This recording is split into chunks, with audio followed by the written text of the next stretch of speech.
Hello, everyone. Welcome once again to the Faces of Business with your host, Damon Pistolka, and I'm very excited today for my guest, Luke Layman. Luke, how are you doing today?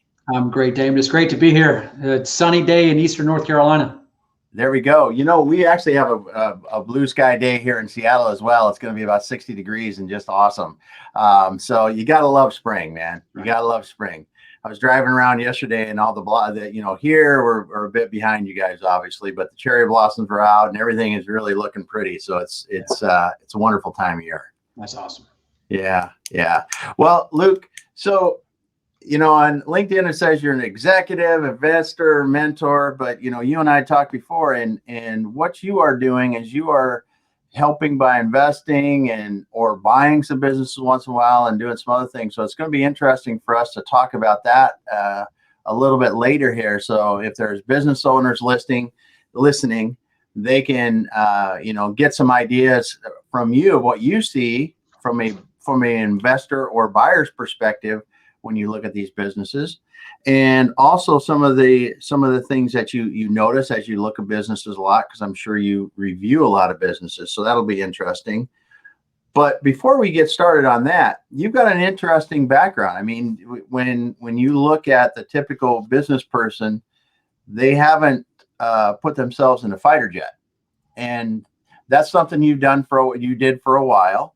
And I think that's an interesting cover, and then cover how that prepared you for business. So Sure. Yeah. There's probably not a lot of them. It's interesting. If you're a fighter guy in the Air Force, probably 8 out of 10 folks after they retire go on to fly airplanes. They go to the airlines or overseas or something. Then there's like the 9th guy that gets into the business, and there's the 10th that has the rich uncle. His wife is a cardiologist or something, and that guy plays golf a lot. So there's very few folks out there that are in the business world. I think that the folks that do join the business world are very successful. But being a fighter pilot, there's a lot of similarities between what I do and in the executive world and the way that I run businesses and high precision organizations. But the similarities exist around problem solving and how creative you can be in your communication and your leadership style. So I think those are really a lot of the tenets that came out of the aviation world. And I don't hurl myself at the ground at 400 knots anymore, but that's probably a good thing that that's behind me. Yeah, that's for sure. So, just out of curiosity, so when you were in, and I know there's stuff that you probably can't talk about, but tell us a couple exciting moments that you had inside of a fighter plane. Well, unfortunately, Damon, exciting is not the word that I like to describe my career with. I know. I like to have like the benign moments where my takeoffs equaled my landing. Takeoffs equaled my landings. But realistically, there's the airplane that I flew was the A-10 Warthog. So for the folks that are listening that are actually true aviation fans, they're gonna take me to task on the fact that it's not a fighter; it's an attack airplane. But the thing about the A-10 is that it is designed only for close air support, and that is to truly end fights. So I kind of tell the story that I never picked a single fight, but I ended quite a few of them. I can actually think back to there was a training mission that we flew when I was stationed down in South, where we went down and we were doing some low altitude training, and we actually ended up having a pretty low altitude. One of my wingmen actually did a low recovery and almost hit the ground. Now, to say that that's exciting is probably a little bit of an understatement, but it was exciting for sure. And there's a lot to come back and debrief as you get through the backside of that.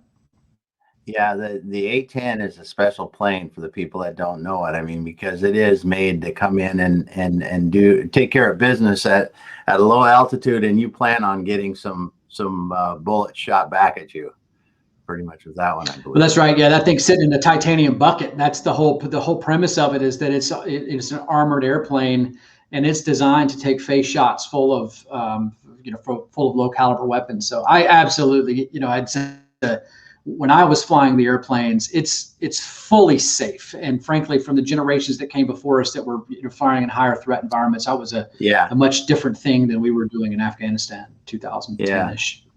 Yeah.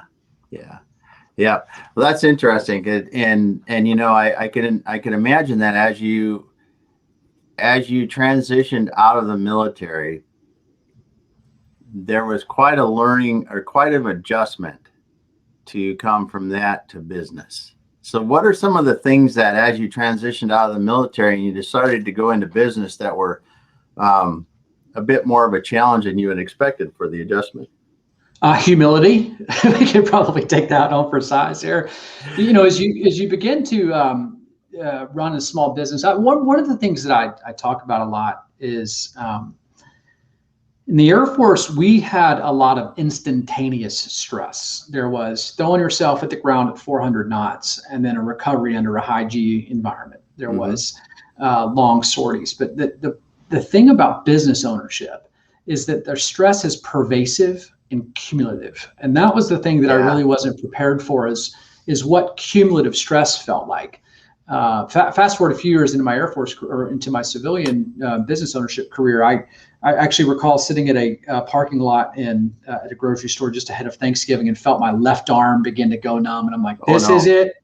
I'm in the mid-30s and I'm going to have a heart attack. And so I call my wife and I'm like, I'm obviously something's going on. She says, go to the emergency room. I'm a fighter pilot, so I chose not to. I went to the urgent care. And they ran the test and the point of it was anxiety.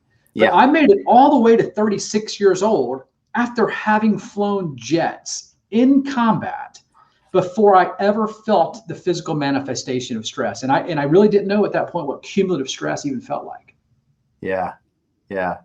My time was 33 years old, and I just converted a facility to go from a normal 5-day a week to 24/7. And it was just, it was insane. We were supporting some very, very, very large customers, and we had to run 24/7, and it was about 4 months in, and I did the same thing. And it was the same, almost exactly, I did go to the emergency room, but there's like, listen, you were the smart one. We've seen this before.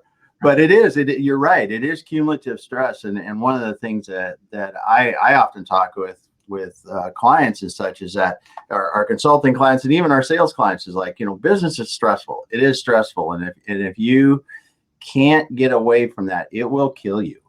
It will kill you. It will kill you slowly by bad health habits and over time, or it'll kill you quick. Like you thought, or I thought that we had from a heart attack or something like that. And I think it's very important and often overlooked that people in business need to have at least ways to keep their mind and their body in somewhat healthy position. Otherwise, it can go down quickly.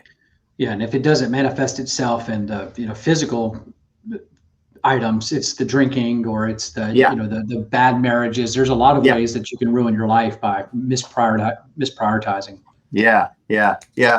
Some I certainly didn't think we were going to talk about, but it's very relevant because I'm sure as you see businesses, and this is one of the things that we talk about too when we're consulting with people that want to sell their business and they're talking about selling it. It's like, listen, if your business is set up so that you're miserable in it, or you're working so hard that you should be dead, why would someone else want to buy into misery? I don't want that. That's right. Yeah, exactly. So it's something to do. So as you're out here now, explain a little bit about some of the fun things that you've been able to do in business. Well, first and foremost, my bread and butter business is an aerospace and defense company. So I didn't really stray far, from the apple tree there on our business, and that business is fun, supporting government clients. But really, as I kind of broadened my horizon and began to look at business, many businesses function the exact same way. And I'm a big fan for the readers or listeners who may be readers of the Entrepreneurial Operating System. If you're a Gino Wickman and Traction, Gino just does a great job of boiling it down to the fact that there's only, I love it. I didn't even plan that. It's tee that one up for me. No, there's only three, right? There's only three things in a business, right? Sales and marketing, operations, and finance. You cannot get crazy about it. And folks, frankly, as I look at young entrepreneurs, folks try to make it so much harder than it needs to be. They come up with these convoluted plans. And really, if you just get good at sales and marketing, if you just get good at product delivery and you have the ability to do accounting, then you can run a business. You can do anything, Yeah. frankly. So Yeah. you asked a question about exciting, and as much as motivational speakers that tell me I have to take a lot of action don't motivate me. There was one that commented about progress, and that's truly it. Is when I can set a goal for myself and then go accomplish that goal. That's the thing that really motivates me and gets me out of bed these days. Yeah. Yeah. That's cool. It is. I tell you what, it is a lot of fun in business when you can lay out a goal and you achieve that goal and you go, okay, now what's next? And when you're able to do that and you put the team around you that can execute on it, it is a lot of fun. And it does really give you a rush to be able to do that. So that's good stuff. Cool. Well, now as you're out there looking around now and you're thinking about business to invest in, what are the kinds of businesses that you look at to invest in? So I'm a little bit different than a lot of investors. Institutional money, if you were to go to a private equity firm or a family office or even a venture capital, depending on the type of business structure, I'm looking for businesses that I call late stage accelerators. So they've already had a proven framework. The business can work. We already know that they've got a customer base, they've got good operations, good delivery, they have sound finances. But inside the segment specifically, I'm looking for service-based businesses that are Amazon-proof. If you can be put out of business by an Amazon delivery truck, it's going to make it very hard for me to do it. But a lot of the businesses that I look at are high touch, high customer focus. And I don't believe that those businesses are going to go away. We're still going to need folks to take care of the lawns. We're still going to need dry cleaners. We're still going to need people to cut our hair. Yep. Long after Amazon comes and goes. So those are the types of businesses. And I've got a great story of a friend of mine here that runs a beautiful landscaping business. For everybody that thinks that they got to keep a $600,000 landscaping business, I'll tell you the story about his $9 million landscaping business that's just doing incredible stuff. Yeah. And that's a great example of what I see when we have people looking for businesses. They don't realize that they're all around them every day. And you look at things like you said, landscaping is a great one. Some of these custom remodeling and some of these other ones, and I'm not talking about a guy in a truck kind of remodeling. I'm talking about that do millions of dollars of business a year, and they have very, very substantial businesses, and it's niche and it's very high touch. They make things just like somebody wants them or do them just like they want them, right. and they're cool as heck. They're cool as heck, and they can make a really good life and leave a good legacy. Yeah. So when you're out and about doing things now, what do you see in the economy that are bright spots that are coming around since we're kind of waking up out of this COVID fog? Well, everything's a bright spot, and unfortunately, there's there's something that's happening inside the environment right now that I think is actually not doing anybody any service, and that is the government bailout. And that it's not going to be a popular sensation for folks that have taken PPP money. Our businesses took PPP money. Yeah. The problem is that businesses grow and thrive when under duress. And it's no different than ourselves, right? Our biggest growth opportunities come from learning opportunities. Yeah. You've got a busted knee right now. You'll learn some things about how to cope with that busted knee and how to move forward. But when you think back on your life, to all the challenges that you faced in your life, the pilot training was a great example. They said that was the shortest year of your life made up of the longest days. Well, if you were to talk to me on a Thursday afternoon at the end of a 60-hour work week going into my 5th day, you'd have had a hard time convincing me that I was learning anything other than how to bleed and have a lot of pain points. But that's the thing in the environment that I see right now, is that there's a leveling of the playing field. What I hope doesn't happen is I hope people don't miss the true lessons of resiliency as business owners, to be able to figure out how to shore up your finances or to tighten the belts or to hire quality talent. But I think honestly, it's a bright spot. And I think that actually now more than ever is just a great time to enter business as well as exit business. There's just a lot of opportunity in the environment right now. Yes, there. I agree too, because the pent up demand alone for everything. I mean, if you look during COVID, right? We have e-commerce clients, and yeah, Amazon does hurt or help them in certain instances, but that was something that was super strong all the way through. And now when you look at again, we talked a bit about the remodeling or those kind of things, home improvement. I don't know if you've been into a home improvement store for the last year, there's nothing hardly on the shelf. Well, there super spreaders. Yeah, exactly. And it's nuts. You know, you look at the price of lumber, you look at everything else. It's because everybody's upgrading everything because they're sitting at home. They're looking at, hey, we should redo the bathroom now or the kitchen or whatever they're doing, and they're getting that stuff done. So there's some of that's been strong right along. And I contend, and I know this is not a popular belief, is that, you know, what we saw most of were the restaurants and the gyms and the other things like that have foot traffic coming in and out of it. But there are big swaths of the economy that kept right on rolling. Booming.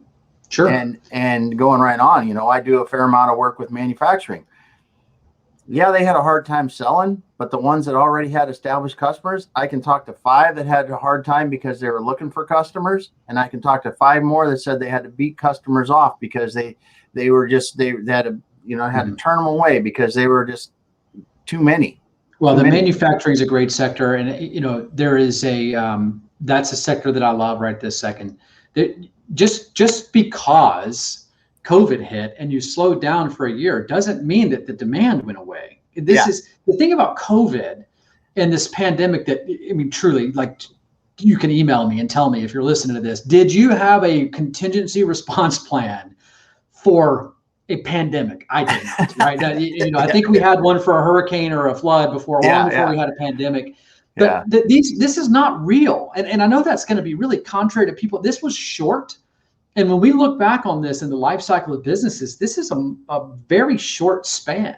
But this recovery is going to happen quickly. So when you go back to the manufacturing, those are lead items for end uses, and those things are still going to need to be consumed. They may not have gotten consumed in Q4 of 2020, but if you were hurting as a manufacturer in 2020 Q3, Q4, I expect you to have a booming year in Q3 of Q4 of 2021. Yeah, I would agree. There seems like all the indicators are there, and people that like I said, that are doing a good job already and got solid customer base. It's just getting bigger. Mm-hmm. It's getting bigger. So absolutely. There's some interesting stuff happening there. So that's good. So when you're out and about and you're looking to invest in a business, what are some of the key things that you look at? Well, first of all is the maturity of the organization. So I think you kind of alluded to it either on air or off air here. I do not value a business that the CEO is irreplaceable. Matter of fact, the higher value of the business is if that guy or gal can go take 2 weeks of vacation and the business is uninterrupted, it's a beautiful business. I love it. So that's kind of the first and foremost is I look all the way at the top, but that is actually reflective of the culture of the organization. So one of the things that I look at that's something that a private equity firm may not go look at is I want to sit down with your family. I want to find out the relationship that you have with your spouse. I want to find out how you treat your children. I want to find out if you're present. I want to find out if you're peaceful. Are you engaging? Because that's going to tell me a lot about the way that you engage your employees. So don't be surprised when I ask you if you come to dinner and bring your family. This is not we're not going to go have 3 whiskeys. You're going to bring your family, at least for one of the meetings here, so that we can take a look at that. But for me, I'm also not looking for folks that are looking to exit with their bag full of cash and go retire to the Caribbean. I'm looking for high growth companies. So folks that are growing at greater than 30% year on year. I know that kind of curtails a little bit, but one of the things, Damon, that I see on a lot, and I don't think this is bad for lifestyle businesses. If you get to the place that you've built the business, you have the income that you want, leave it. It's a beautiful business. Take more vacation, have more impact, spend more time with your kids. But I'm looking specifically for businesses that if it's a $2 million gross revenue that we can turn into 5 or 5 turn into 10. I want to take that thing on a rocket ship. And I truly do believe that the majority of the impediments that we put on our businesses are only the impediments that we put on ourselves that are reflected in the business. Yeah. So this is a good point. Most people, when you start talking about growth, like you're saying, so first of all, when you look at your investment horizon, how long do you typically, when you go from 2 to 5 or 5 to 10, how long would you think that would be? Is that over 5 years, 3 years, 10 years? What do you think? 12 to 24 months. Yeah. Yeah. So you're going to do that in 24 months. So when I'm looking at my business, and this is what I really like to get into with people, because that business owner that's sitting there with a $5 million revenue business, say they're making $1 million a year off that. Now, when that's at 10 million in revenue, that's not going to be $2 million in revenue in the EBITDA or whatever you want to call it, the measure you're doing. You're probably going to be closer to 3, and your multiple is going to go up. So it's the multiple that you would value your business is what I'm referring to there for the people that may not know. So if my business is worth 5 times my 1 million when I start, it's probably going to be worth 12, 15 million when I get to the second level there. And everybody wins more when you do that. So it's one of the things that we do a lot with our clients, different industries, obviously, but it is the same. And when you don't really think about that as you're looking at scaling opportunities, is what the value and the end goal is. As much, I believe, when it's a private owner that is running a lifestyle business and not concerned about legacy as much. Yeah. But absolutely. So you're going in and you're doing this, and you touched on something about the impediments to growth, and you touched on something that is really a hot topic in my mind, and that is self-imposed impediments. So what are some of those things that you see that when you're out and about that, or in the companies that you're helping, the self-imposed impediments? I've heard a lot of things out of business owners like, my industry doesn't support it.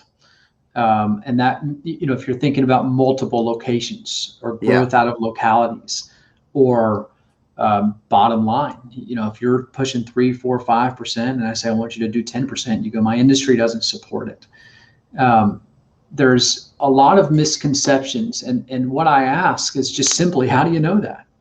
Did you go to the book on local business growth and say that local business growth is limited to 30% year on year, and you can only do 6% in a real estate office or whatever it is? And it's like, no, you don't know that to be true. I'm not saying that it's untrue, but the majority of it is actually not the environment telling you.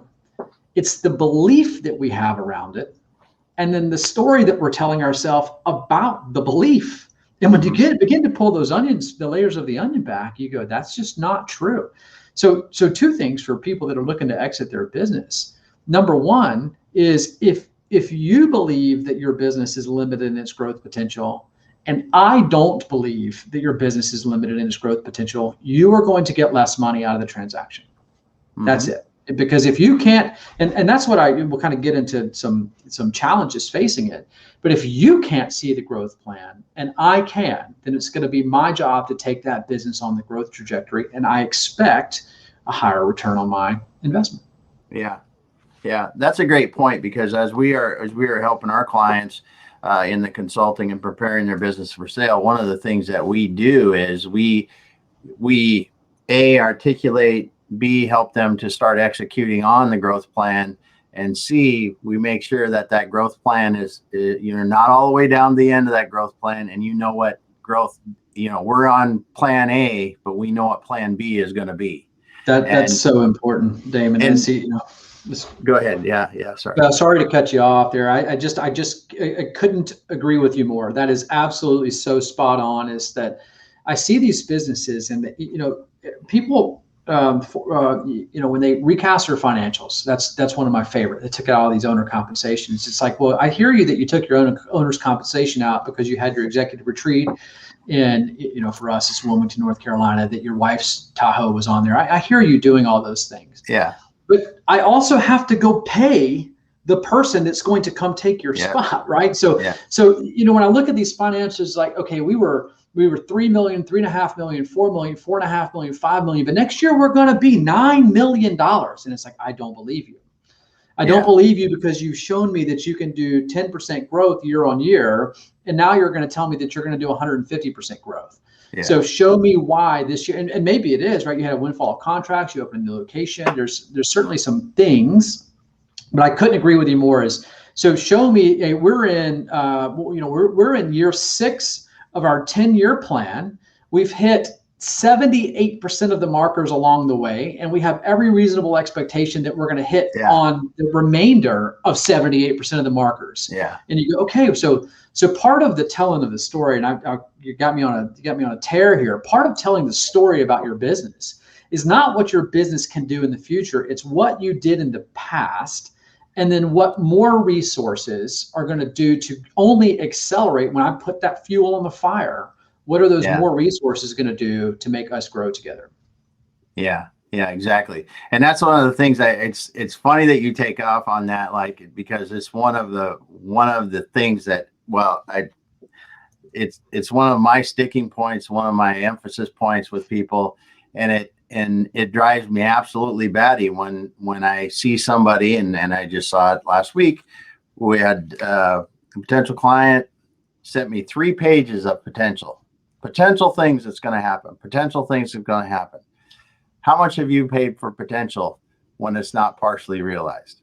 No, you, the seller, pays for potential. Exactly. The purchase price, because I'm not going to invest in hopes and dreams and prayers, right? I can't fill up a bucket with those things. So unfortunately for you, that all that's going to do is that's going to create doubt in our plan, and that's going to lead to a lower number for you. Yeah. And by the way, everyone, we never even talked about this before we got on, but it's so uncanny but it happens all the time. I mean, because I hear this and I see this as a business owner. You look at it and you go, man, there's potential.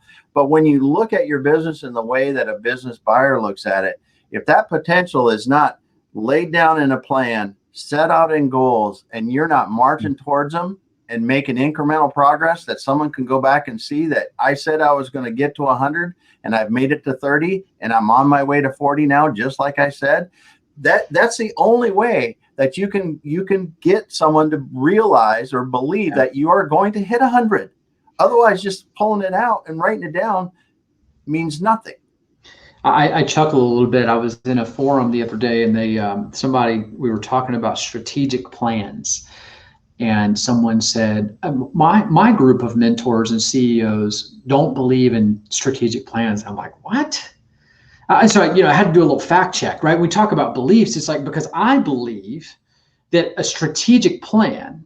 So when you look at mine, so there's inverted pyramid is how I do it. At the top of it is the decennial plan. What do I hope to occur in 10 years? And then we break that down into the year, and we break that down into the quarter, and then we get to actions and milestones and KPIs, right? So we break those things up with OKRs and KPIs, but there's specific metrics. So for us, and when somebody says I don't believe in a strategic plan, I'm like, what? It just makes me chuckle. Now early on, I went to SCORE, right? And I think it's a great organization, but you get what you pay for. Yeah. So if you want a template business plan that somebody's collected out of a textbook and they go, all you need to do is get these 30 pages to figure out, I'm like, no, okay, that I get it. That is not a strategic plan. That's a business plan that maybe if you're trying to go get a bank to give you some loans or something like that, that makes sense. But absolutely, I want to see where you are on your 10-year plan, but I also want to see what happened 3 years ago on your 10-year plan. And then I want to see how you adjusted your 10-year plan based on the metrics that you were achieving along the way. Yeah. And it's just not that hard to create that. You can literally create these things in a day or two and put yourself on the way. Yeah. Yeah. Well, virtually every business we go into and we talk to, we go, okay, what is your budget for this year? What have you laid out? What are your projections? What are you doing? And they go, well, we didn't do it. And I'm not talking $100,000 business. I'm talking $40 million business, $50 million business. And it's because the owners, when you start a business and you grow it that big, because we do work with a lot of people like that. They started it from nothing and it's decent size now, right? They never did it then. And they're comfortable running that big old business out of their checkbook almost at the size it is today. But that's fine for them. But when you start to go out and try to do anything with it beyond that, even investment capital or selling anything else, it all changes because of just exactly what you said. And it's not hard. It's take what you did last year and put a factor on it if you have to. Multiply it by 1.3 and call it new numbers. Seasonality and it all works out. It's simple enough. And break it down into weekly stuff that your people can understand that I'm supposed to do this on a weekly basis and start measuring it. I mean, it's not hard. And it does so much for you, because the other thing, let's talk about this a little bit, and I'm sure you're going to see this in these businesses, is that if you don't lay out goals, people don't know what the hell they're supposed to do, or if they're doing a good job. That's right. That's right. Yeah, there's an analogy or a saying, and I don't know who to attribute it to. I'm going to write this down. Maybe you'll send me an email and tell me that I heard General Hugh Shelton say this many years ago when I was a senior in college. He said, and it's not his quote, "A leader is one who knows the way, shows the way, and goes the way." And I don't know who said it. I'll Google it and figure it out here in a minute. But when you look at that quote, a leader is one who knows the way, shows the way, and goes the way. So I know we're not talking about leadership here, but how do we, if I'm going to take my business, so one of my core mantras is what got us here won't get us there. Yeah. If you're running your $40 million business the way that you ran your $4 million or your $400,000 business, it's hard. It's hard to tell people, right? If somebody goes, I'm doing it the same way and I grew up to $40 million, you will hit a threshold. The thing that I would challenge that person that got to that $40 million business is, what did you change along the way? Yeah. The way that you're probably ISO 9001 certified, or, whatever it is in the industry 4000 series. You probably you have some finance processes. You actually have the ability to collect receivables and make payables happen. So you obviously did something, but I don't know why, Damon, it's like folks get to the point in October and they're like, for folks on a December fiscal year, and they go, I just don't really have the time to go put 2 or 3 or 5 days into a strategic offsite. And I'm looking at them, I'm like, well, just pay it.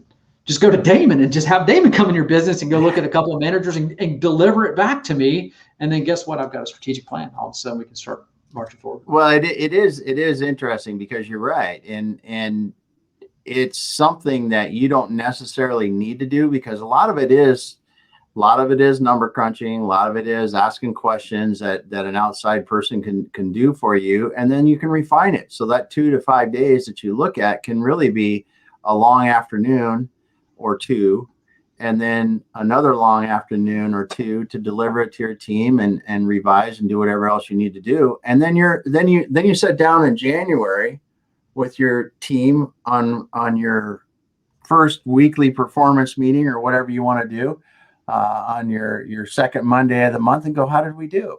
Mm-hmm. We said we were going to do this. How did we do? Mm-hmm.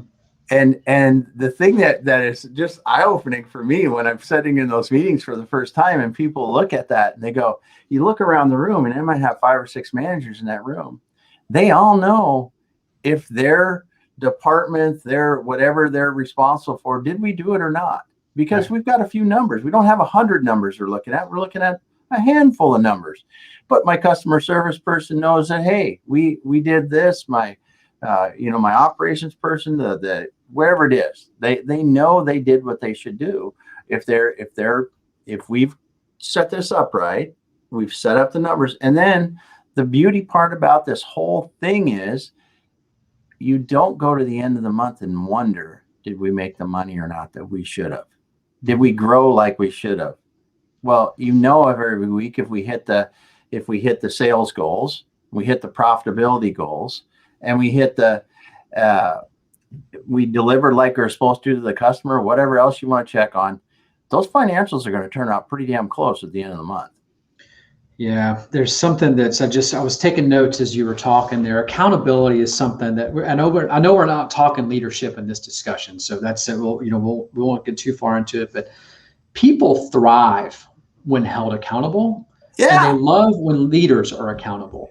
Yeah. And I don't have to be self-deprecating in my communication and say, hey, I know that the business is awry because I did something wrong or something. But if there's two key mistakes that I see leaders making. Number one, well, first and foremost, they don't have KPIs. If you are in any size business over 7 figures and you do not have key performance indicators, you are doing it wrong. If you're looking to figure out what happened in the last quarter, you're doing it wrong. But most folks have bad KPIs. When they look at their KPIs, they tie them all to financial metrics. Those are important, sure, but financials really tell the story historically. Yeah. What most businesses need to do is they need to know about customer satisfaction. So if we go back to the marketing world, we could look at the lifetime value of the customer. Is your lifetime value of the customer only stays lifetime if they stay your customer. Yeah. So you better have a KPI that supports having the lifetime of that customer, or you're going to shorten that number up pretty quick. Yeah. The other giant, so that's the first one, first and foremost, if you don't have KPIs, spend an afternoon, and just as an aside, I'll come back to the real point in a second. Consultants, coaches, and peer networks I use them all the time. Consultants come in and fix a specific problem. Coaches come in and fix my problem.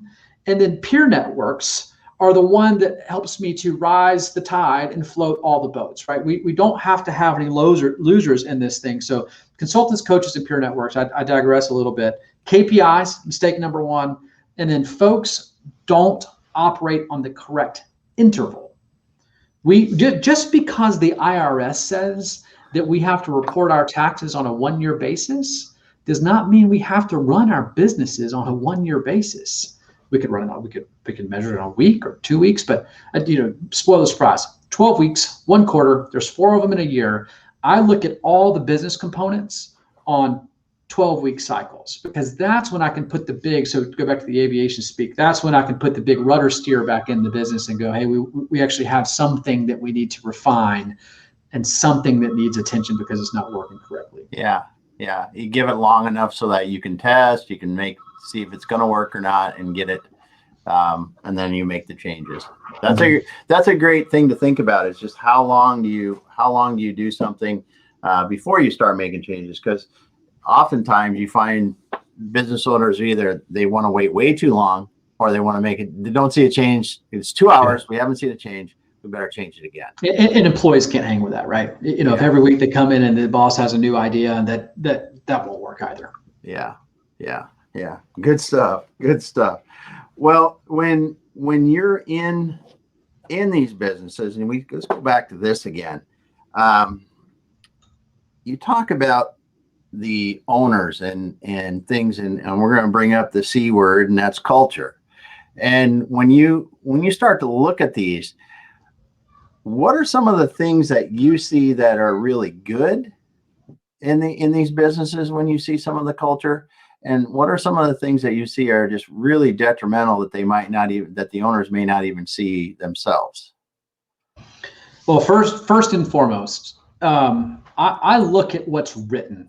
So before I even go look at a business, I'm going to go to the website. I'm going to find out what they say about themselves. So, I like to develop a vision, mission, and culture statement. And the vision is all the way into the forever.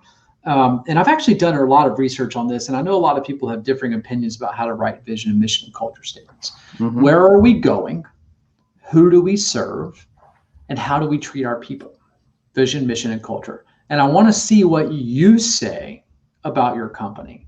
And then I want to ask what your frontline leaders say about your company.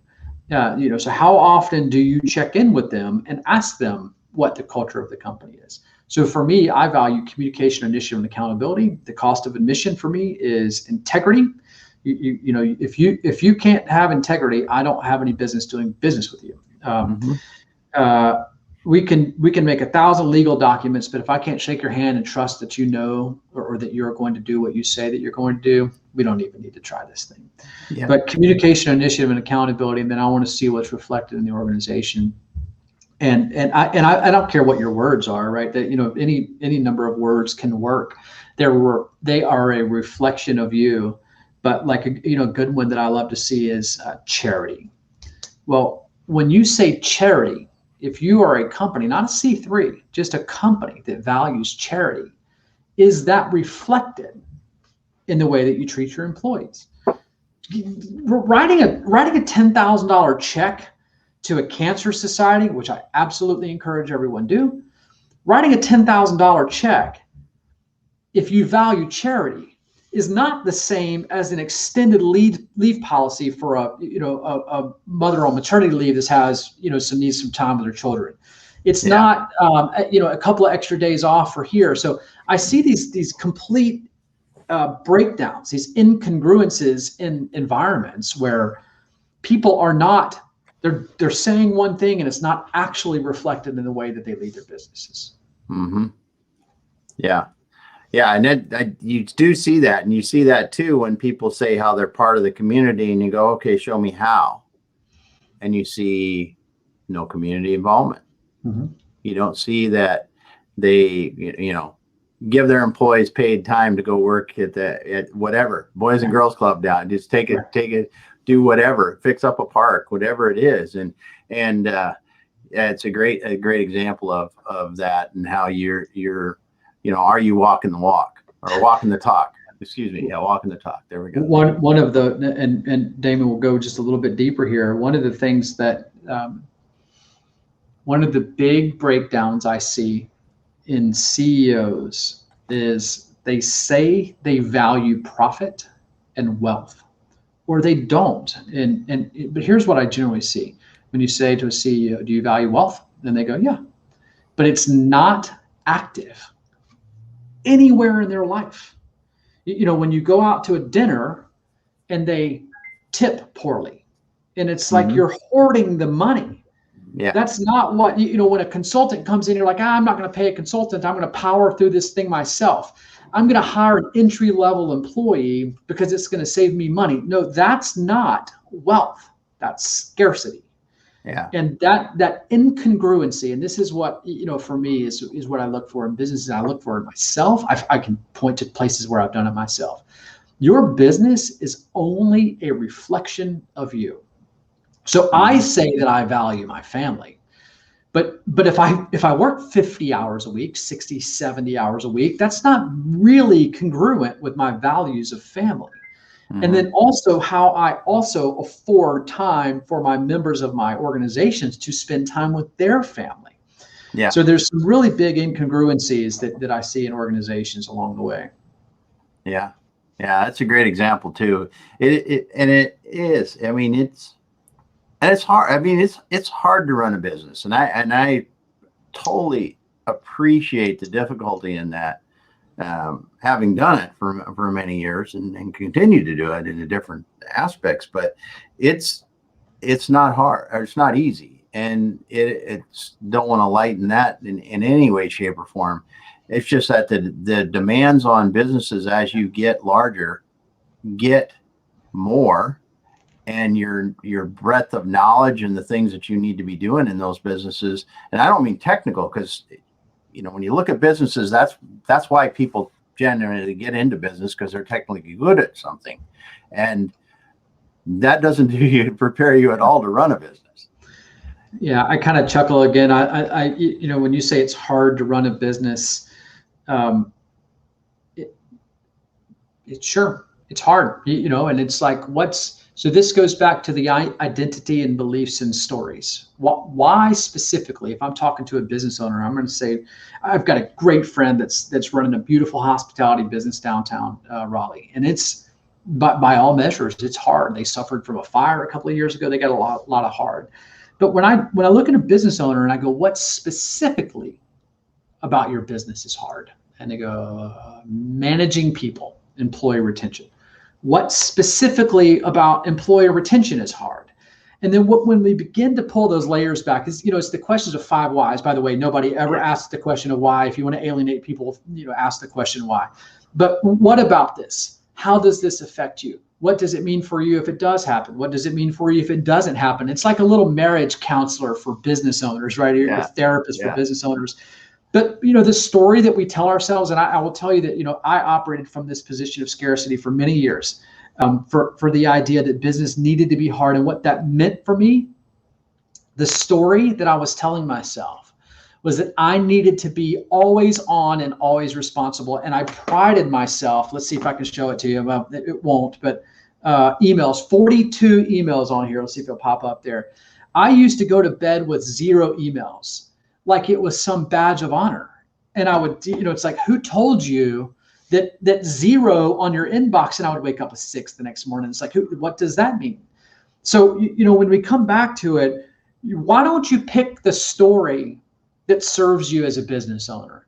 If it's going to be hard, let it be hard doing the thing that serves you.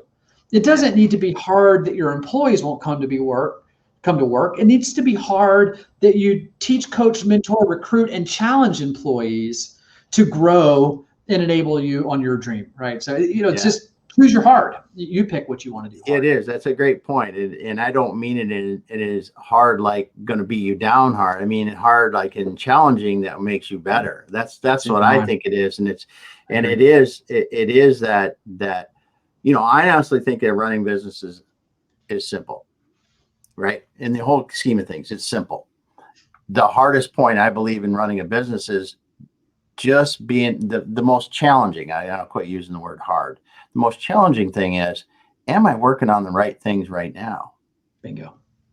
When you look at it and you go, okay, what and who's doing what? Because you go back again to traction. It's like, should I really be doing this or not? And am I working on the right things?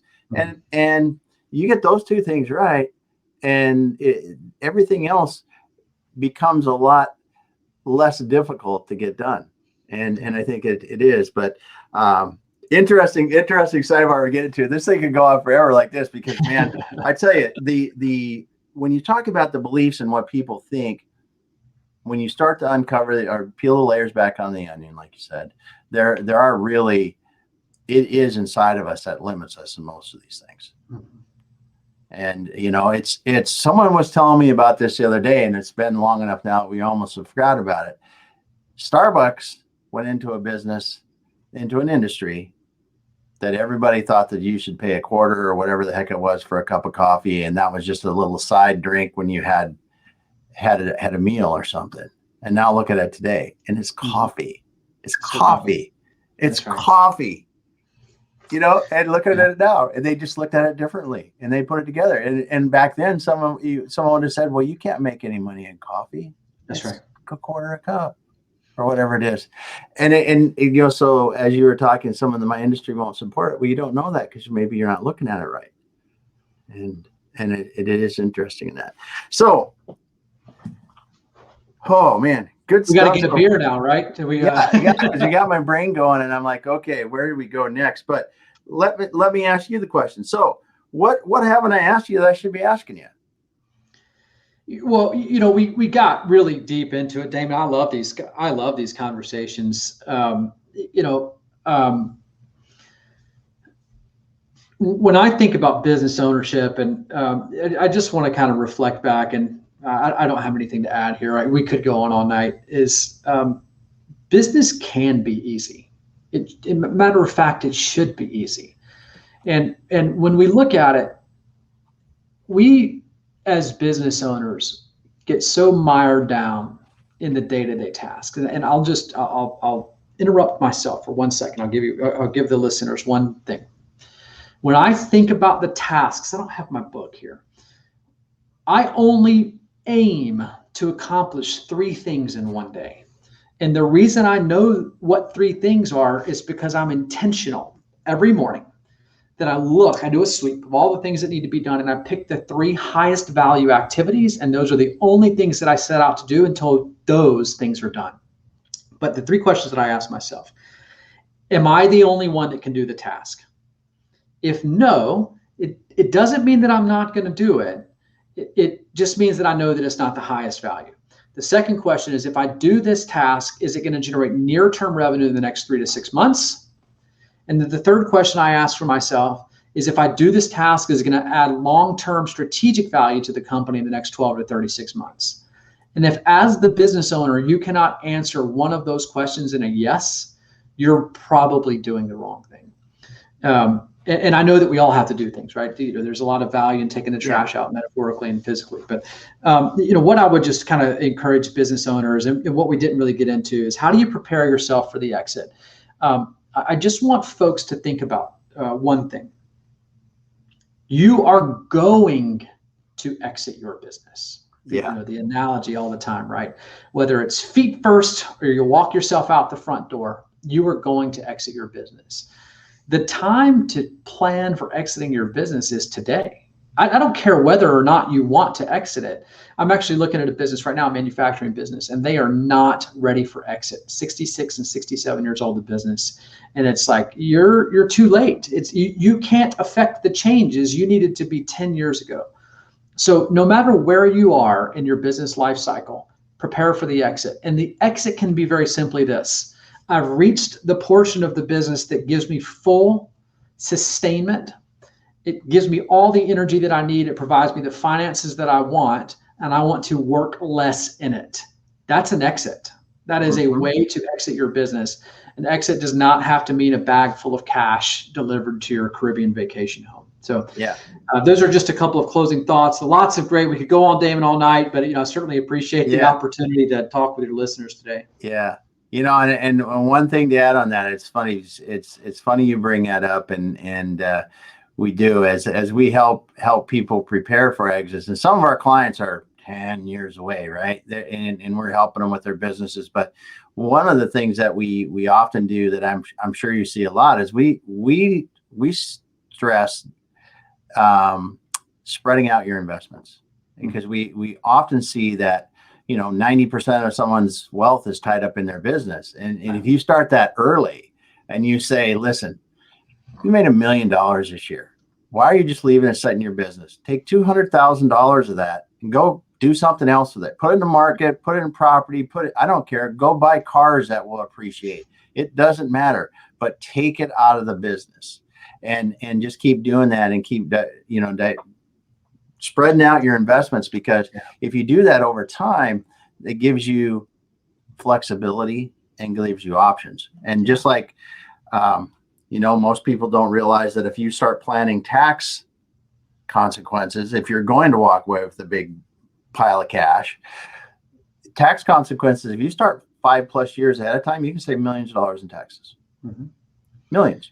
Not tens of thousands, not hundreds of thousands, but millions. And it's well worth it to start thinking about that stuff early. But we, as humans, we don't like to think about the end in that situation. But anyway, I do think that's so important there. And I'll just kind of leave with one closing thought there from my Air Force days. As a young lieutenant, the Air Force was going through a restructuring where we needed to start flying unmanned airplanes. And as you can imagine, for a young fighter pilot, the concept of sitting in a 6x6 booth in Las Vegas was none too appealing. But I had done the math on it, and I'd figured out that based on my age and my time in the airplane, that I was a ripe candidate. And what they told you was, if you volunteer now, we'll send you to this other airplane down in Florida. And it was a smaller single engine thing. And I talked to my squadron commander about it, and he said, probably a good idea, Luke, for you to volunteer for that. And I went into the bar that afternoon, or Friday afternoon, at Pope Air Force Base in North Carolina. I sat down with a guy named Greg Bingo. And Bingo said, I'm going to give you one piece of advice, Luke. He said, never exchange a bad deal today for a good deal tomorrow. And I see business owners all the time postponing future opportunities for enjoyment or success in exchange for a bad deal today. They're like, I'll just work a 70-hour work week, or I'll forego my vacation because I'm gonna wait until wait till I retire in a few years. And I just couldn't agree with you more, Damon. It's like, be diligent, be specific about the way that you're running your business, and be cognizant and mindful, and challenge the ways that you think about it. Yeah. Great stuff, Luke. Well, awesome conversation, man. I just so blessed that you stopped by today and were able to explain, some of the things you see, some of your opinions. It was great just learning from you. So if people want to reach out to you, Luke, or you're trying to get a hold of you, what's the best way to do that? Yeah, I'm easy. LukeLayman.com. You can find me. There's Okay. contact information on there. I answer all the emails personally. So Luke@LukeLayman.com. If you want to ask questions, maybe a little bit slow to respond, but I'm open on all the social media channels as well. So I'm easily found. Good. So, and one last thing before we go, you had mentioned the kind of businesses that you're investing in, and let's just say that one more time so people can hear that if they. Yeah. So generally the characteristics, service-based businesses, so service and local-based businesses, positive EBITDA, usually in the $1 to $10 million range is what I'm looking for. Okay. Real good. Well, Luke, awesome. Thanks again for joining us. Thanks everyone for listening on LinkedIn Live. And if you didn't hear, if you want to listen to this again, you can listen to it on our blog. It'll be up in a week or so, or you can listen on our podcast. We're on, 14, 15 different channels, so you can get us there. Thanks so much, everyone. Thanks, Luke. And we will be back soon.